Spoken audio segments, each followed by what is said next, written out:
चार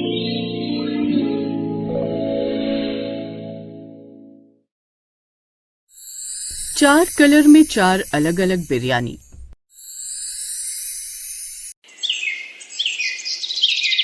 माधुरी वैसे तो साउथ इंडियन थी, साथ ही उसे नॉनवेज खाना बहुत अच्छा लगता था।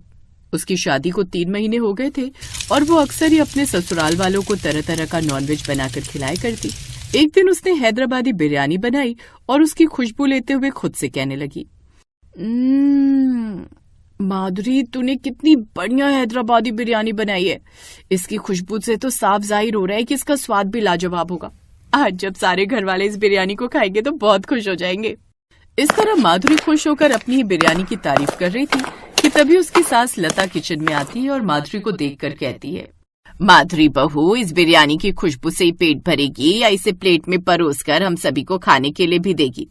बिरयानी तैयार हो गई है माँ जी, बस धीमी आंच पर पक रही है। आप थोड़ा सा इंतजार कर लीजिए, मुश्किल से 5 मिनट के अंदर मैं ये बिरयानी परोस दूंगी, तब तक आप बाहर जाकर बैठ जाइए। बहू की बात सुनकर लता बड़बड़ाने लगती है, तूने तो खुद को कोई राजशाही शेफ समझा हुआ है।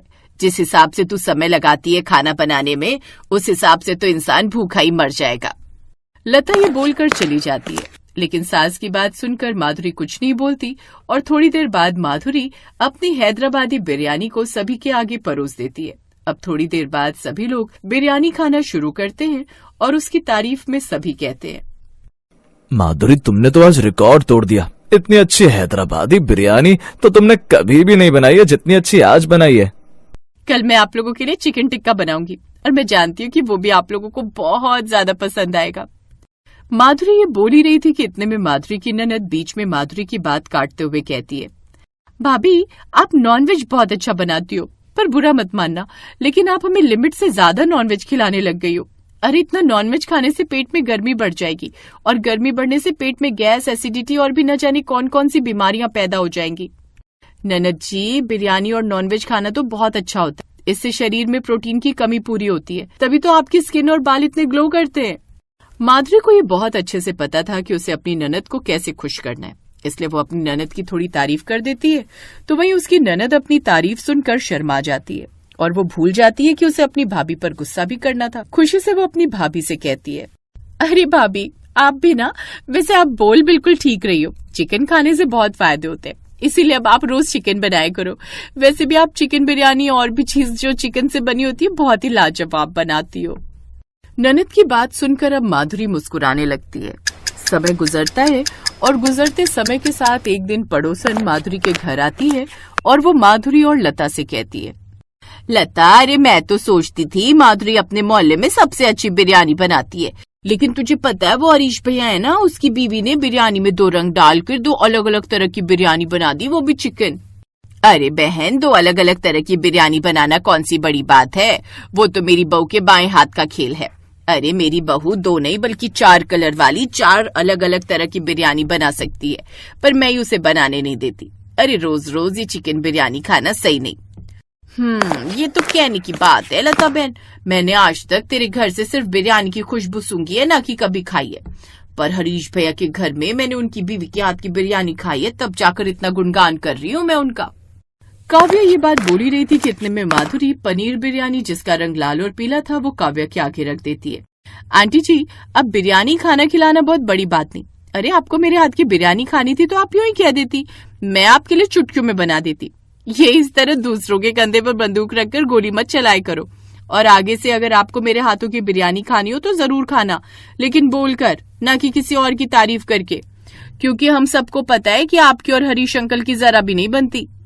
माधुरी की बात सुनकर काव्या का मुंह बंद हो जाता है और वो चुपचाप पनीर बिरयानी खाने लगती है। पनीर बिरयानी खाकर काव्या माधुरी की बहुत तारीफ करती है। माधुरी बहू, मानना पड़ेगा तेरे हाथ में जादू है, जादू। अरे मैं तो कहती हूँ तू अपने इस हुनर को दुनिया के सामने ला। अरे कब तक तू अपने परिवार वालों को और अपने आस पड़ोस के लोगों को बिरयानी बना बना कर खिलाएगी?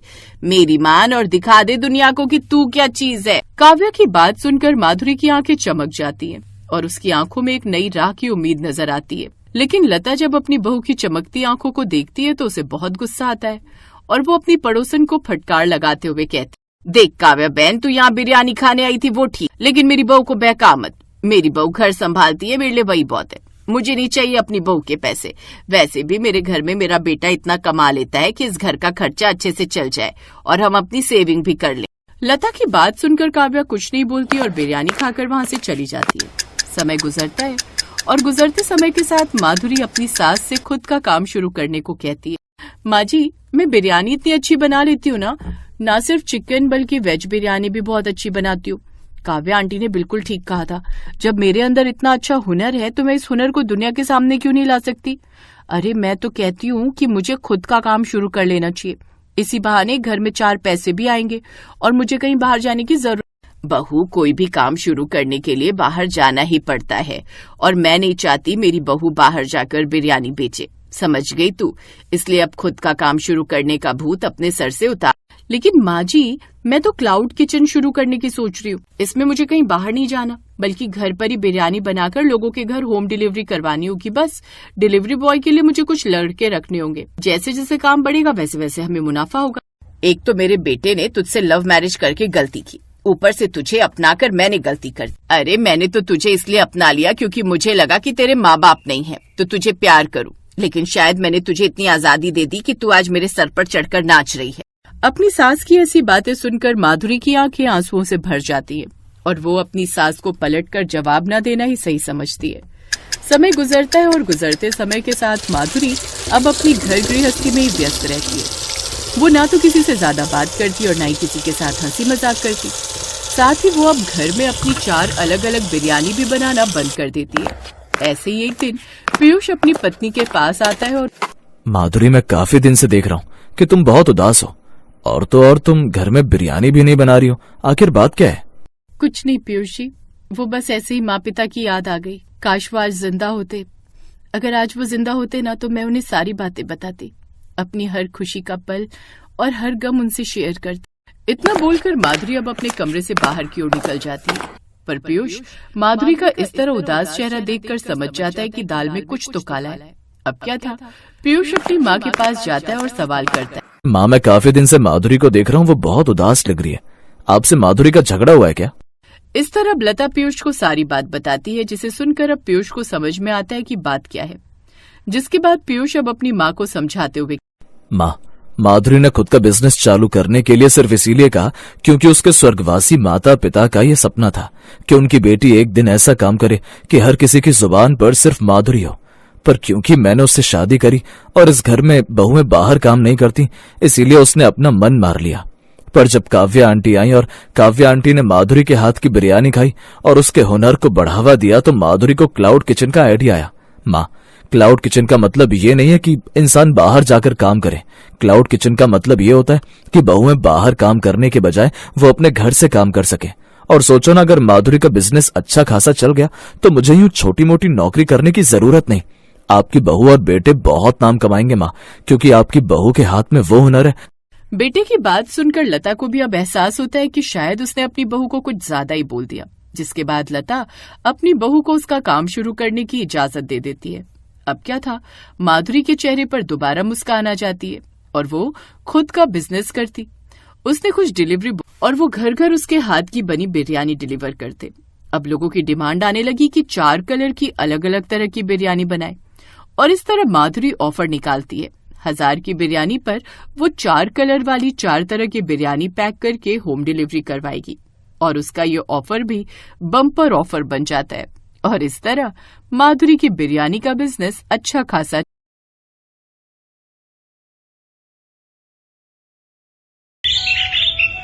ये कहानी है निखत और उसके बेटे अली की। निखत से उसके शौहर का साथ निकाह के 2 साल बाद ही छूट गया। उस वक्त अली को पैदा हुए बस कुछ ही महीने हुए थे। यही वजह थी कि उस मासूम के जहन में उसके अब्बू से जुड़ी कोई याद नहीं थी। उसने तो अपने अब्बू को बस तस्वीरों में ही देखा था। अम्मी, अब्बू को खाने में क्या पसंद था? वही जो तुझे पसंद है। वो भी तेरी तरह बिरयानी पसंद करते थे। अच्छा, फिर तो वो आपसे हर रोज बिरयानी बनाने को बोलते होंगे जैसे मैं बोलता हूँ। नहीं, वो मुझसे नहीं कहते थे, बल्कि वो तो खुद हर रोज बिरयानी बनाया करते थे। खुद भी खाते थे और सबको खिलाते थे। क्या मतलब, अब्बू को खाना बनाने का शौक था क्या? हाँ, बहुत ही ज्यादा। उनका यही शौक देखकर तो तेरे दादू ने उन्हें ये ठेला खरीद कर दिया था। तेरे अब्बू बड़े ही मन से घर पर बिरयानी बनाते थे और फिर इसी ठेले पर रखकर पास वाले नुक्कड़ पर बिरयानी बेचा करते थे। वो वक्त ही कुछ और था। वो चाहे जितनी बड़ी देग बना ले, कभी बिरयानी बचती नहीं थी। इतना स्वाद था उनके हाथों में। अच्छा, तो इसका मतलब तुमने भी अब्बू से ही सीखा होगा बिरयानी बनाना, है ना? हाँ, मैं उनकी मदद करती थी, पर बनाते हमेशा वही थे। लेकिन अब तो मुझे ही बनानी होगी ना। अम्मी उदास मत हो।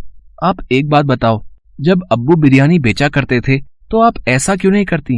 ये खेती करके तो हम पेट भरकर खा भी नहीं पाते। अगर आप भी बिरयानी बनाकर बेचोगी तो मुझे हर रोज बिरयानी खाने को भी मिलेगी।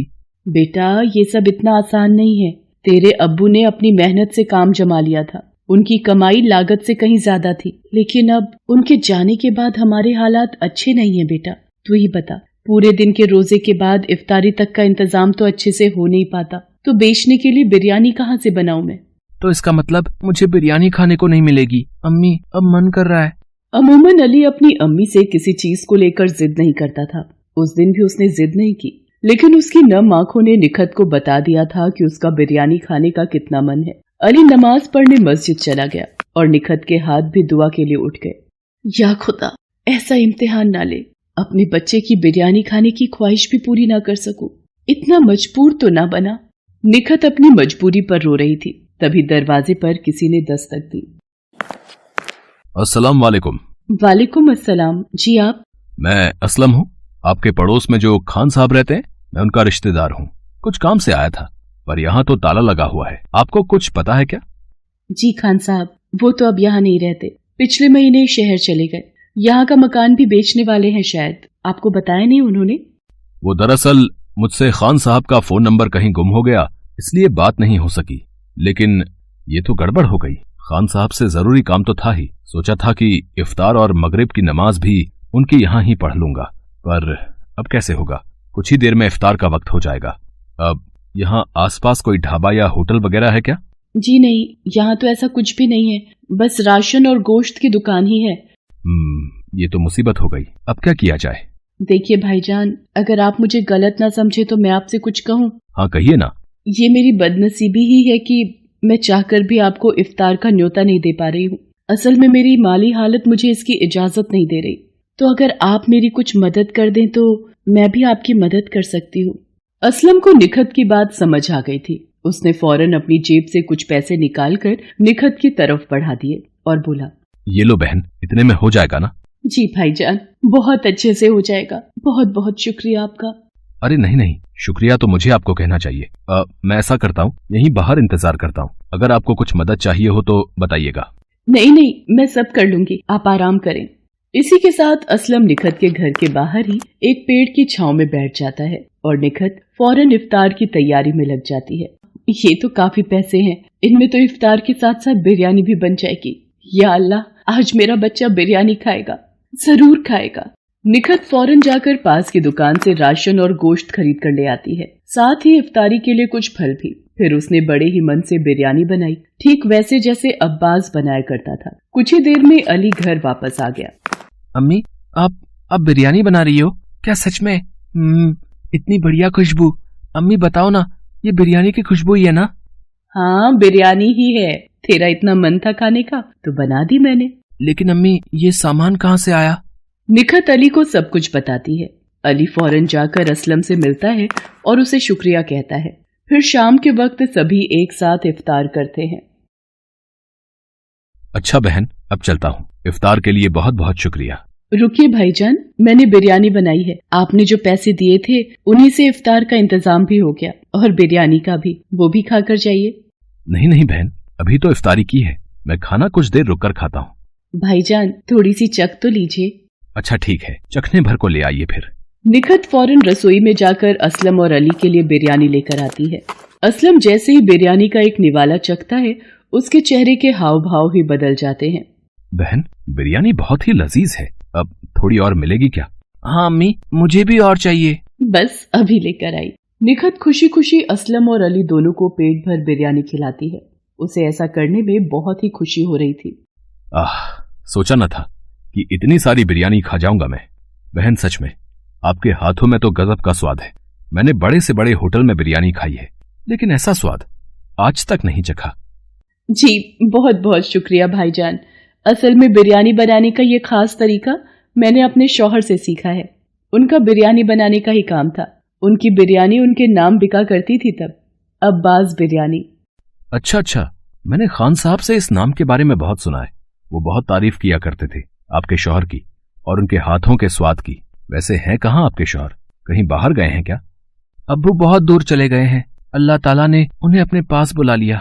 इतना कहकर अली अपनी अम्मी से लिपट कर रोने लगा। असलम को अब सारी बात समझ आ गई थी।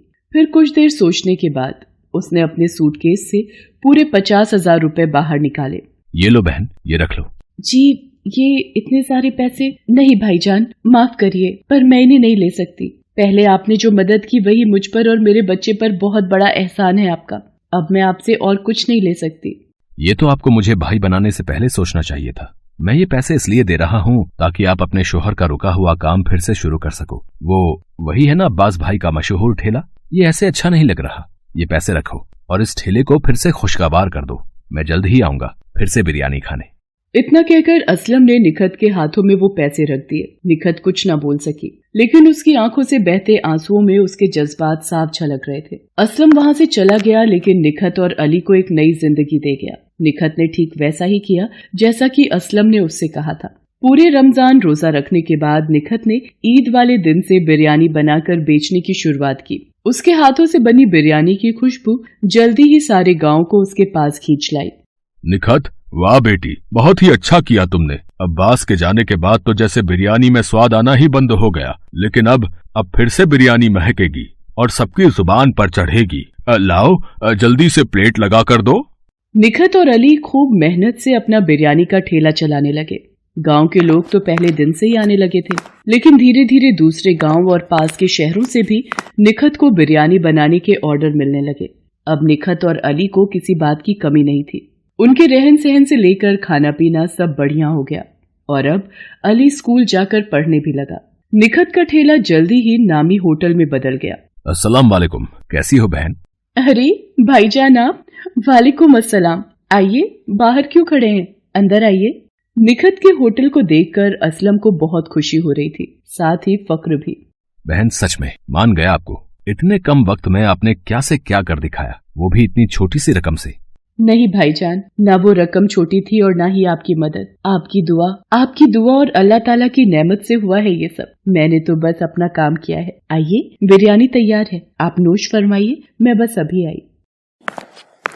वाह बहन, बिल्कुल वही स्वाद और बेहतरीन। अल्लाह आपको ऐसी ही बरकत दे। शुक्रिया भाईजान। अब ये लीजिए, ये आपकी अमानत मैंने संभाल कर रखी हुई थी।